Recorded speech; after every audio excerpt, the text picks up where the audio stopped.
제가 사람들 이렇게 만날 때 자기가 받은 은혜들을 얘기할 때가 있습니다. 특별히 그 말씀, 자기가 참 좋아하는 말씀, 나는 그 말씀을 통해서 삶에 참 은혜가 됐고 내가 그 말씀을 통해서 이렇게 변화가 된 말씀이 있다라고 말하는 분들이 가끔 계세요. 그러면 그 이야기가 굉장히 저한테는 굉장히 흥미가 있고 또 세월이 지나도 그분은 로마서 몇 장 말씀을 참 좋아했지 이렇게 기억이 되는 거예요. 그러니까 말씀과 그 사람이 이렇게 연결이 되면서 기억이 오래 가기도 합니다. 이렇게 우리가 하나님의 말씀을 통해서 변화가 되는 것인데 많은 사람들이 이렇게 하나님 말씀을 만나서 변화가 되었지만 저는 그 중에 오늘 여러분들과 함께 나누고 싶은 이 한 사람, 그 사람이 바로 사도 요한입니다. 이 사도 요한을 빼놓고는 이 말씀을 통해서 변화된 그 사람을 온전히 말하지 못할 것 같아요. 그래서 사도 요한이 빼놓을 수 없는 그런 사람입니다. 그가 예수님의 제자였죠. 예수님의 12제자 중에 한 사람이었고 또 예수님을 끝까지 믿음으로 신실하게 배반하지 않고 따랐던 하나님의 사람 사도 요한입니다. 주님과 인격적인 만남이 있었고 특별히 그분의 사랑을 많이 받았어요. 그리고 그분의 말씀을 통해서 사도 요한이 큰 변화를 받은 사람입니다. 물론 예수님을 만나자마자 그 삶이 획기적으로 이렇게 변한 건 아니에요. 세월이 많이 지났고 시간이 많이 지나서 그가 처음에 예수님 따라다닐 때는 잘 몰랐던 그런 예수님의 말씀을 세월이 지나서 더 깊이 이해하게 되었고 더 깊이 체험하게 되었고 그래서 더 믿음이 성숙해진 그런 사람이 되었습니다. 그 사람이 바로 사도 요한이라고 하는 거죠. 우리가 요한서신은 우리 복음서에 나와 있는 요한복음, 그 요한복음도 요한이 있었고요. 그 다음에 오늘 여기 나와 있는 요한 1서, 2서, 3서, 요한서신이라고 하죠. 그 요한서신을 요한이 쓴 것입니다. 근데 이 쓴 시기가 예수님의 제자로 지냈던 그 시기와 60년이 지나서 쓰여졌습니다. 그러니까 만약에 요한이 20대에 예수님을 따랐다고 한다면 이제 80대가 된 이제 노사도가 된 거죠. 그 당시에 요한은 에베소라고 하는 지역에서 소아시아에 있는 에베소의 지역에서 이제 사역을 하면서 나이가 이제 많이 들었고 노쇠해졌지만 여전히 그곳에서 하나님의 귀한 일꾼으로 사역을 하고 또 이 요한 일서를 기록하게 되었던 것입니다. 요한을 이 별명이 있습니다. 요한이 어떤 별명이냐면 사랑의 사도예요. 사랑의 사도. 왜냐하면 이 요한 1서, 2서, 3서 이렇게 보면은 사랑이라고 하는 말이 되게 많이 나와요. 우리 그 유명한 말씀이 있잖아요. 하나님은 뭐라고 했죠? 사랑이시라. 이것도 요한 서신에 나오는 내용이거든요. 사랑하는 자들아 우리가 서로 사랑하자. 이런 이 사랑에 관한 그 선포, 사랑에 관한 이 위대한 말씀을 선포했던 요한이었기 때문에 우리가 요한 하면은 사랑의 사도 이렇게 기억하고 그를 귀하게 여기는 것입니다. 그러면 이 요한이 어떻게 이렇게 은혜의 사람이 되었을까? 과연 요한을 변화시킨 그 은혜의 말씀들이 무엇이었을까? 이걸 알아보기 원합니다. 그래서 이 말씀을 통해서 우리도 요한처럼 나를 변화시킨 말씀, 나의 삶에 큰 은혜를 주시는 그 하나님의 말씀을 같이 경험하는 은혜를 누리길 원합니다. 첫 번째 키워드는 생명입니다. 생명. 요한이 예수 안에서 발견한 첫 번째 키워드는 생명입니다. 생명. 제가 주일학교 출신이잖아요, 제가. 그래서 주일학교 때부터 많이 불렀던 찬양 중에 예수 안에 생명이 있네, 주님이 빛이 되셨네 라고 하는 찬양이 있어요. 아마 그 1960년 말부터 70년대 초에 대학생 선교협회 그 CCC에서 보급되어 가지고 많이 불렀던 그 찬양이 주일학교에서 많이 불렀던 찬양인 것 같아요. 예수 안에 생명이 있네, 주님이 빛이 되셨네. 예수님이 우리의 생명이다, 이런 말을 많이 우리가 듣고 신앙생활을 했는데요. 그런데 이게 입술로는 고백을 하고 찬양을 하고 그러지만 이게 정말 내 삶에 진실한 그 의미를 충분히 담아내서 고백하는 것까지는 좀 시간이 걸리는 것 같아요. 세월이 지나고 모든 경험들이 쌓이고 쌓여서 이제는 정말 내 심령의 깊은 곳에서부터 예수 안에 생명이 있네, 주님이 나의 빛이시네 라고 하는 진실한 고백에 이르는 것 같습니다. 생명, 이 세상에서 가장 중요한 단어가 생명 아닐까요?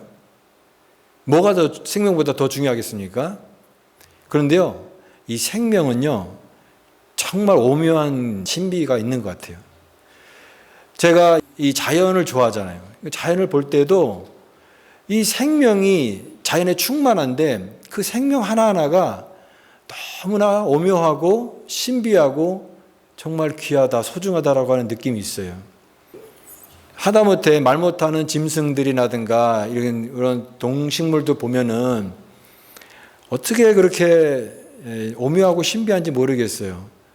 그 어미새가 자기 새끼를 먹이기 위해서 이렇게 애쓰는 그 수고로움, 이런 걸 볼 때마다 참 놀라운 말할 수 없는 그런 감격을 느끼게 되는데, 이건 바로 하나님의 그 고유한 그런 생명의 그 신비가 거기 담겨 있기 아닐까 생각이 됩니다. 살려는 의지를 가진 모든 생명은 그것 자체가 존엄하다, 또 경이롭다, 또 그런 눈으로 우리가 이 자연을 보게 됐을 때 참 이 생명만큼 소중한 게 없구나라고 하는 그런 생각을 갖게 됩니다. 그런데 요한이 그 생명을 지금 전하고 있습니다. 근데 요한이 전하는 것은 그냥 생명이 아니라 영원한 생명이다라고 하는 거예요. 영원한 생명, eternal life, 영원한 생명. 생명도 너무나 신비롭고 우리가 다 설명할 수 없는 그런 은혜가 있는데, 이 영원한 생명이 소개하고 있는 것입니다. 그리고 사도 요한은 이 영원한 생명이 태초부터 있었다 이렇게 선포하고 있습니다. 태초부터 영원한 생명이 있었고 그 하나님과 함께 있었던 이 생명이, 그 영원한 생명이 오늘 우리에게 왔다, 찾아왔다 이렇게 표현하고 있습니다. 요한이 선포하고 있는 것이 너무 놀라운 이야기인데요. 어떻게 영원히 인간의 제한된 역사 속에 들어올 수 있을까? 영원한 하나님이 제한된 삶을 살다 가는 인간의 삶 속에 인간의 몸을 입고 올 수 있을까? 이거를 머리로 이해할 수 없는 것이죠. 근데 요한은 바로 갈릴리에서 만난 그 예수 그리스도의 인격을 통해서 그가 본 것이 무엇이냐면 영원한 생명을 예수님 안에서 발견하고 보게 된 것입니다.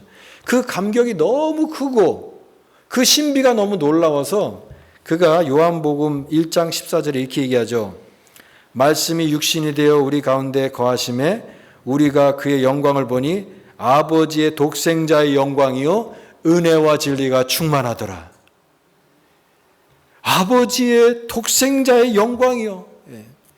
이 세상의 어떤 언어로 절대 담아내거나 설명할 수 없는 그 하나님의 영광을 누구를 통해서 보게 된 거예요?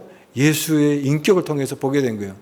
그러니까 그분을 보니까 내 인간적인 관점을 보는 것이 아니라 그런 눈으로 보니까 하나님의 영광이, 아버지의 독생자의 영광이 은혜와 진리가 충만하더라 이렇게 선포하고 있는데, 이것은 그냥 단순한 고백이 아니라 엄청난 선언이고 놀라운 그런 고백이 아닐 수가 없습니다.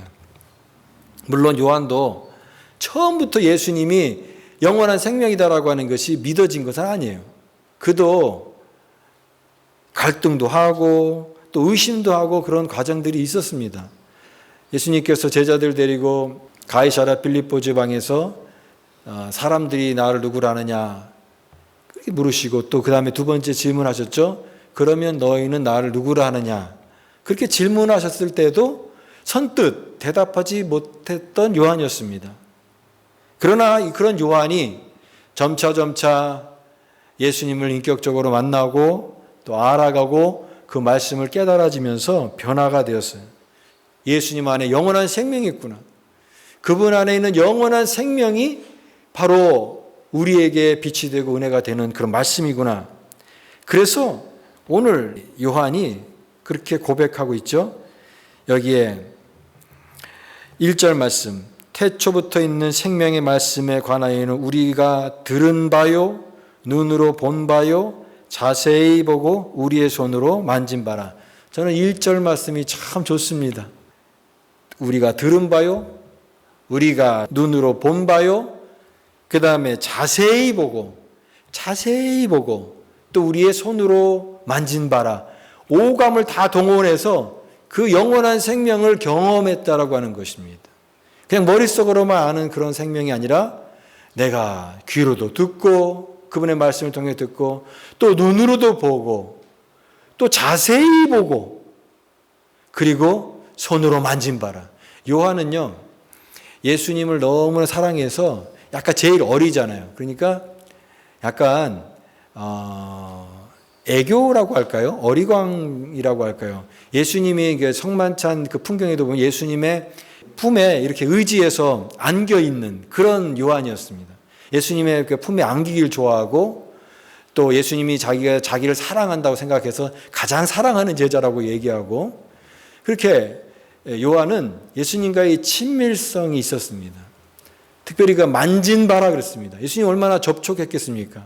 예수님 허그하기도 하고 예수님 팔짱을 끼기도 하고 또 힘들 때마다 주님이 등 두드려주는 그런 것도 느꼈고 그 다음에 가장 중요한 것은 부활하신 예수님께서 나를 만져봐라 그랬을 때 그 부활하신 주님을 만져보고 또 손으로 느껴보고 오감으로 온몸으로 다 체험하면서 그분이 살아계신 하나님이신 것을 깨닫게 된 것입니다.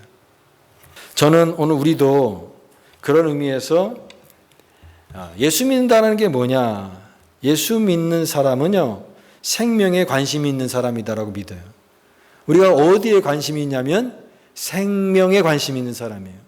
우리는 그리스도인들은 찾는 사람이에요. 영원한 생명을 찾으려고 하는 그런 사람이에요.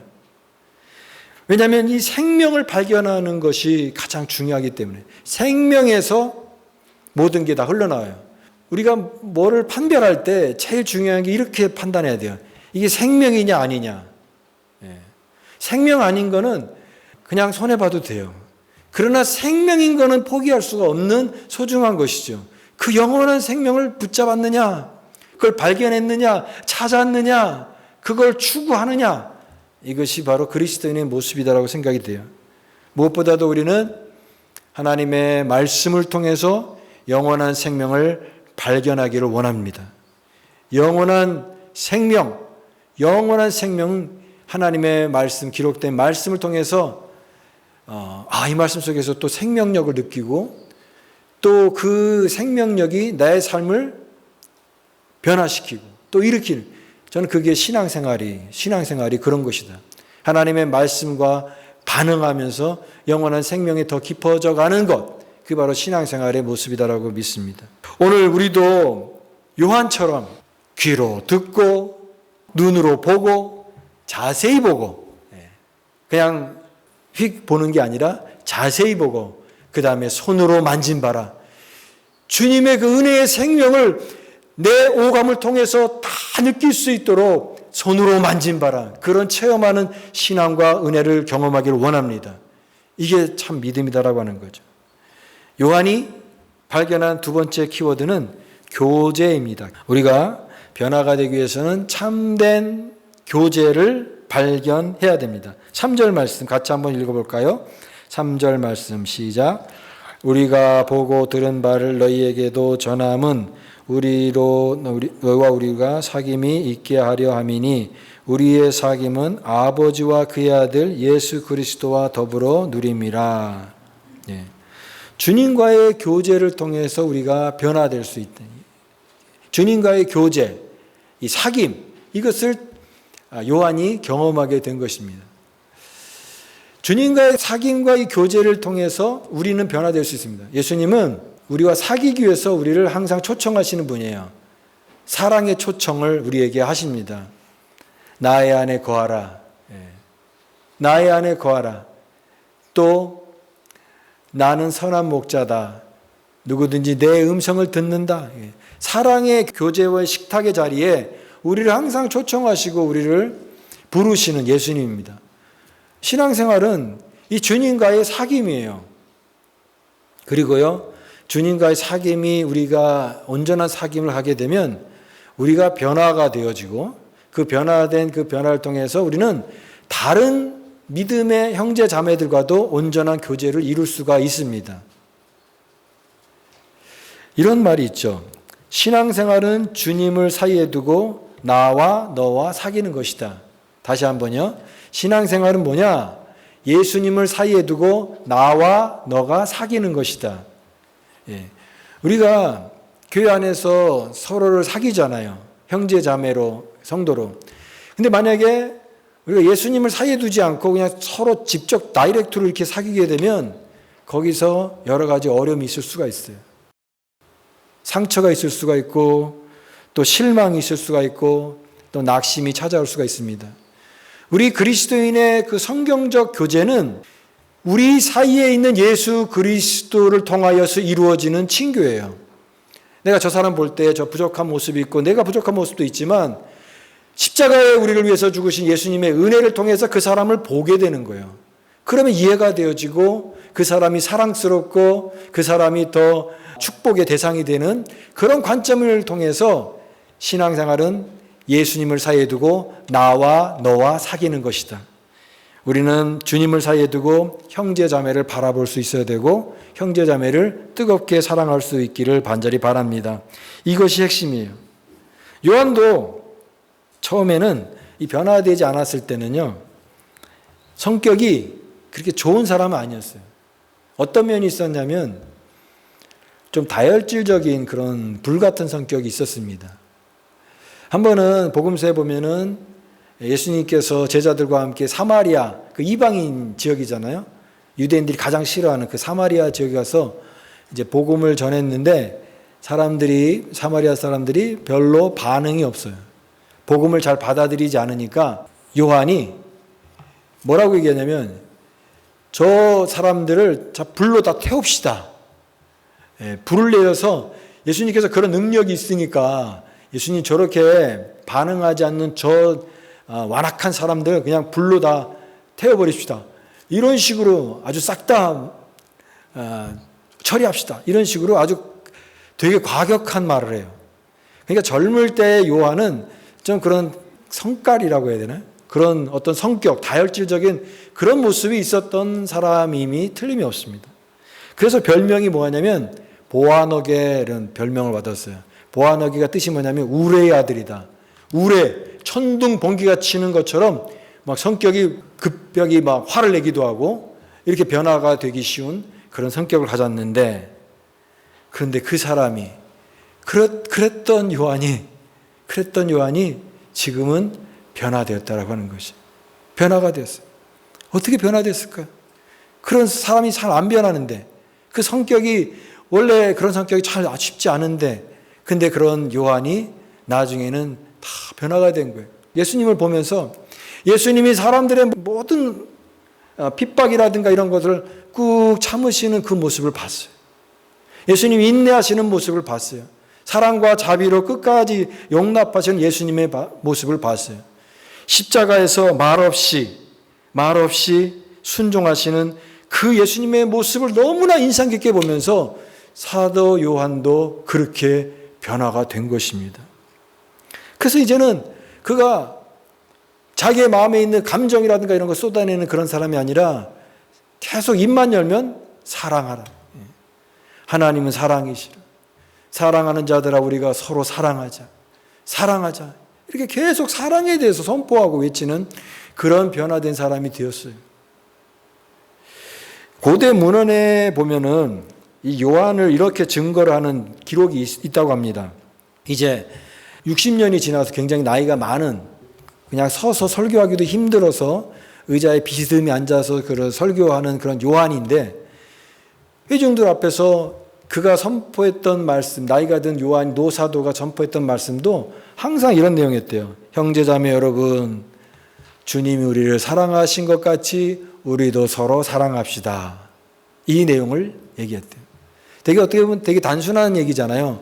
주님 우리를 사랑하신 것 같이 우리도 서로 사랑합시다. 그런데 이 요한이 그런 말씀을 선포하면요, 듣고 있는 회중들이 다 눈물을 흘리면서 감동을 받는데요. 여러분, 그런 사람의 마음을 움직이는 것 참 쉽지 않잖아요. 설교한다고 누가 눈물 흘리고 그러겠습니까? 그런데 요한의 삶이 그런 삶을 살았기 때문에 사람들에게 큰 감흥을 일으켰던 것 같아요. 사랑하는 자들아, 우리가 서로 사랑하자. 주님이 우리를 사랑하신 것 같이 서로 사랑합시다. 이렇게 요한이 사랑의 사도가 된 것입니다. 사랑하는 여러분, 오늘 우리도 요한과 그렇게 다르지 않은 것 같습니다. 우리도 다 성깔이 있잖아요. 우리도 욱하는 성질이 있고 잘 참지 못하고 내 안에 고집스러운 변하지 않는 부분을 다 누구나 가지고 있거든요. 그런데 그런 성품이 있는 것을 그대로 살아가는 것이 아니라 우리가 뭘 발견하냐면 주님과의 교제를 통해서, 주님과의 말씀을 통해서, 예배를 통해서, 기도를 통해서 우리는 조금씩 변화되어져 가는 사람이 되는 것입니다. 이제 마음속에 칼을 품고 사는 사람이 아니라 긍휼의 마음, 은혜의 마음을 품고 살아가는 사람이 되어야 되는 것입니다. 여러분, 교회 오실 때 여러분 마음속에 이렇게 마음속에 응어리진 것 가지고 오지 마세요. 마음에 칼이라든가 마음에 무기라든가 이런 게 있으면 다 내려놓으시고 교회 오시기 바랍니다. 예배는 그런 거예요. 하나님 앞에 내 무딘 그런 마음, 날카로운 그런 마음을 가지고 나오는 게 아니라 예배는 상한 심령이라 뭉개진 마음 가지고 하나님의 긍휼과 은혜를 사모하면서 나가는 그 예배자를 주님께서 상한 심령을 만나시고 그 예배를 기쁘게 받아시는다고 하는 것입니다. 오늘 이 긍휼의 마음을 품고 이 요한이 이제 형제자매를 사랑함으로 사랑의 사도가 된 것처럼 우리도 형제자매를 뜨겁게 사랑함으로 변화되는 믿음의 성도가 될 수 있기를 바랍니다. 형제의 모습 속에 보이는 하나님 형상 아름다워라. 아, 저 사람 보기 싫어. 꼴 보기 싫어. 저 사람 저런 부족한 모습이 있네. 참 안 돼. 나 마음에 안 들어. 그런 관점으로 보는 것이 아니라 나와 너 사이에 있는 예수 그리스도를 보세요. 그러면서 형제의 모습 속에 있는 하나님 형상을 바라보시기 바랍니다. 참 아름답다. 하나님 형상 아름다워. 자매의 모습 속에 보이는 하나님 형상 아름다워라. 우리가 서로를 그렇게 사랑의 눈으로 바라보고 형제 자매를 뜨겁게 사랑할 수 있는 믿음의 공동체를 이루어갈 수 있는 우리 교회가 될 수 있기를 바랍니다. 요한이 마지막으로 발견한 키워드는 기쁨입니다. 기쁨. 요한이 자기가 발견한 은혜를 나누는 이 복음을 증거하는 목적이 뭐냐? 여기에 나와 있어요. 그것은 기쁨을 충만하게 하기 위함이다 라고 얘기하고 있습니다. 4절 말씀 같이 읽어보겠습니다. 4절 말씀 시작. 우리가 이것을 쓰면 우리의 기쁨이 충만하게 하려 함이라. 기쁨이 그냥 기쁨도 있지만 여기서는 충만한 기쁨이라고 얘기하고 있어요. 이 기쁨은 잠깐 기뻤다가 금방 사라지는 그런 기쁨이 아니라 계속 주체할 수 없을 정도로 흘러넘치는 그 기쁨이 계속 유지되는 그런 기쁨을 말해요. 아, 우리가 그렇게 기뻐할 수 있는 것을 발견한다면 얼마나 좋겠습니까? 제가 전에도 몇 번 소개했던 것 같은데요. 저의 에피소드를 잠깐 혹시 도움이 될까 해서 얘기합니다. 제가 좋아하는 찬송가 중에 370장 얘기했죠. 주 안에 있는 나에게 딴 근심이 있으랴. 은혜가 됐던 구절이 2절이라고 했잖아요. 그 두려움이 변하여 내 기도 되었고 전날의 한숨 변하여 내 노래 되었네. 이런 고백을 했어요. 근데 제가 그날 특별히 무슨 좋은 일이 있어서 그렇게 한 게 아니라 그냥 이 가사가 너무 마음에 와닿아가지고 그거를 SNS에 올리고 그런 걸 얘기를 했어요. 그랬더니 제가 아는 지인이 연락이 왔어요. 목사님 무슨 좋은 일 있으시냐고. 좋은 일 없었거든요. 근데 그냥 제 마음이 그랬었어요. 그러면서 제가 그런 생각을 하게 됐습니다. 우리가 무슨 좋은 일이 있지 않아도 마치 엄청나게 좋은 일이 있는 것처럼 살면 얼마나 좋을까, 그런 생각이 있어요. 뭐 특별히 뭐가 없어요. 좋은 거 뭐 특별한 그게 없는데 마치 너무 뭔가 좋은 일이 있는 것처럼 그렇게 살아가는 그 삶이 얼마나 매력 있고 좋을까 생각을 해봤습니다. 너 뭐 있냐? 뭐 왜 그래? 왜 이렇게 뭐 이렇게 신나? 왜 이렇게 좋아해?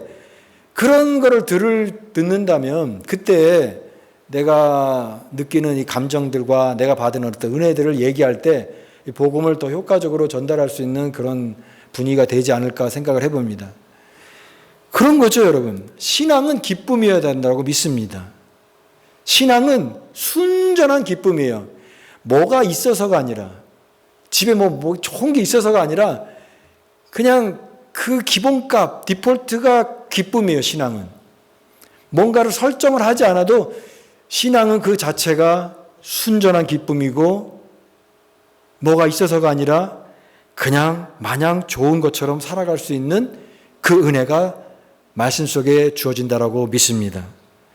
사도 요한이 그런 사람이었어요. 사도 요한은요, 12제자 중에서 베드로, 안드레, 요한, 야고보 쭉 12제자 중에 제일 어린 막내였습니다. 막내.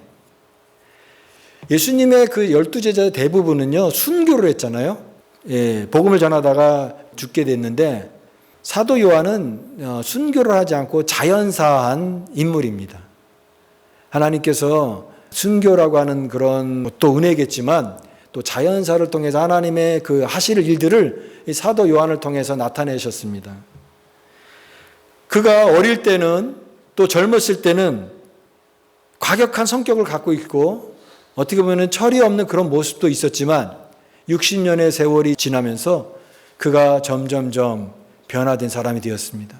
그 우리의 아들이 사랑하는 자들아 우리가 서로 사랑하자. 하나님은 사랑이심이라. 사랑은 하나님께 속한 것이니 사랑하는 자마다 하나님으로부터 난 자들이라. 사랑을 선포하고 그렇게 사랑을 살았고 예수님을 사랑이라고 전했고 평생을 그 사랑에 목매어서 그 예수님의 사랑을 온몸으로 증거하며 살았던 그런 사람이 되었습니다. 그가 예수 안에서 뭘 발견했기 때문에? 영원한 생명을 발견했기 때문에. 그가 예수 안에서 나를 변화시키는 교제를 발견했기 때문에. 예수 안에서 참된 기쁨을 경험했기 때문에 그 우리의 아들이 사랑의 사도로 변화된 것입니다. 생명을 발견한 사람의 특징은요, 자기 혼자 가지고 있을 수가 없어요. 이걸 나누고 싶어요. 왜? 나눌 때 더 풍성해지기 때문에 그래요.